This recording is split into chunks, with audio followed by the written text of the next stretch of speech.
சித்திரை திருவிழாவின் முக்கிய நிகழ்வான கள்ளழகர் வைகை ஆற்றில் இறங்கும் நிகழ்வு நாளை காலை நடைபெறுகிறது. இதற்கான ஏற்பாடுகள் முழுவீச்சில் நடைபெற்று வருகின்றன.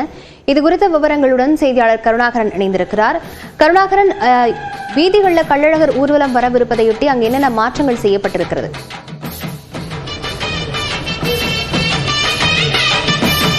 ஆம் லாவண்யா, அதாவது நாளை காலை சித்திரை திருவிழாவின் சிகர நிகழ்ச்சியான அழகர் வைகை ஆற்றில் எழுந்தருளும் அந்த நிகழ்வானது நாளை காலை 5:45 மணிக்கு நடைபெறுகிறது.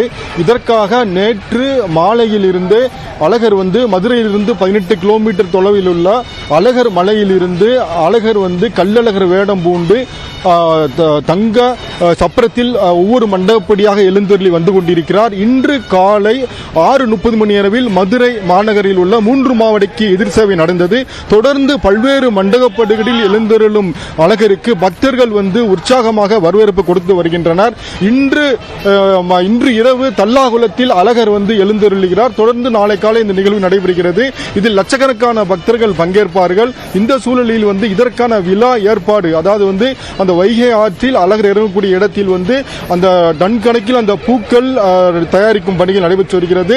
வைகை ஆற்றில் இருந்து திறந்து விடப்பட்ட தண்ணீர் வைகையை கடந்து சென்று கொண்டிருக்கிறது. மேலும் பல்வேறு இரும்பு தடுப்புகள் போடப்பட்டு அந்த பாதுகாப்பு ஏற்பாடுகள் தீவிரப்படுத்தப்பட்டுள்ளது. தென்மண்டல ஐஜி பிரேம் ஆனந்த் சின்ஹா மற்றும் மதுரை சரக டிஐஜி அபினவ் மற்றும் மாநகர காவல் ஆணையர் லோகநாதன் தலைமையில் 5000 போலீசார் பாதுகாப்பு பணியில் ஈடுபட்டு உள்ளனர். சிசிடிவி கேமராக்கள் கண்காணிப்பு பணியில் ஈடுபட்டு வருகிறது. சாதாரண உடையிலும் போலீசார் ஈடுபட உள்ளனர். எனவே இன்று மாலையில் இருந்து அதிகாலை வரை மதுரை தூங்கா நகரமாக ஆட்டம் பாட்டத்துடன் வேடமணிந்த பக்தர்களின் ஆட்டம் பாட்டத்துடன் மேலதாளம் முழங்க விடிய விடிய மதுரை நகரமே விழாக்கோலம் பூண்டிருக்கும்.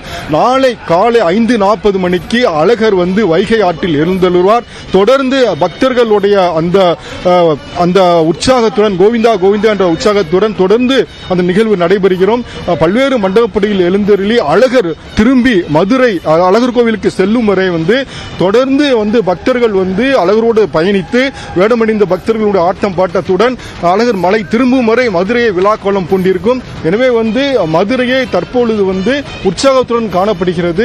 லாவண்யா, விவரங்களுக்கு நன்றி கருணாகரன்.